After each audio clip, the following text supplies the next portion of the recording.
Thank God he's gone. The Smart Woman's Guide to Getting Back Your Personal Power and Reclaim Your Confidence. It is your time, ladies. It is your time. Today we are going to be reading from Chapter I Never Know What, but we're going to be talking about confidence is the new sexy. I've long held the belief that confidence is the trump card in the hand of life. There is absolutely nothing more appealing, sexy or attractive as someone who is exuding confidence, men or women. I'm not talking someone who is vain or someone who seeks the attention of everyone around them. I'm talking about someone who knows who they are, likes who they are, and you can just tell by looking at them. They look confident. They're not looking around for external validation. They're not worried about what people think of them. They are simply getting on with their own life the very best way that they can. But how do you get confidence? Where does confidence come from? How do you know if you have it or not?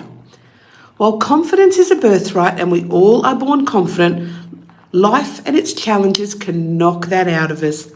What we are told as children, the parents that we live with, the circumstances of where we live and how we live, together with our choices, has the ability to shake off our sense of worth and erode our confidence. For some people, it's a slow erosion. For others, it's an almighty blow. From my experience, nothing strips away our self-confidence quite as fast as a relationship breakdown. We second guess ourselves. We wonder where it all went wrong. We question what we did wrong. And so often women, we're asking, what is wrong with me? All of these questions amplify our doubts and can be like a rot that sets in to whatever self-confidence that you had left. Is any of this sounding familiar? I know it was for me. After both of my divorces, I was extremely emotionally broken. I couldn't necessarily verbalize it at the time back then, but upon reflection, that's exactly the best description I can have. I had very little self-confidence before my first divorce anyway. I spent 2 decades with someone who didn't know me and didn't like me. I spent 2 decades with myself. I didn't know me and I didn't like me either. Whichever route your self-confidence took to erode, rest assured you can ignite it again. You can boost up your own confidence whenever you want it, and for the first time, sometimes for many of us, the choice is always yours. Confidence is a mindset. It is not something that's tangible you can hold in your hands.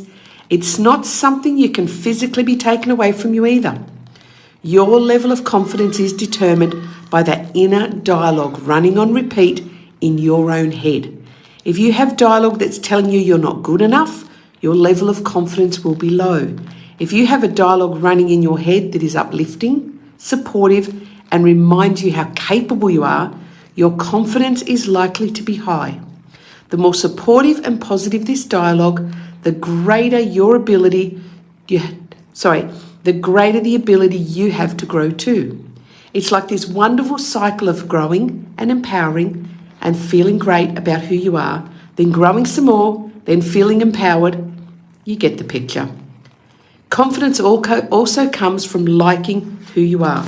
If you don't like you, how can you expect someone else to? And I know that sounds very cliche, but just stick with me. Oops, flick the page.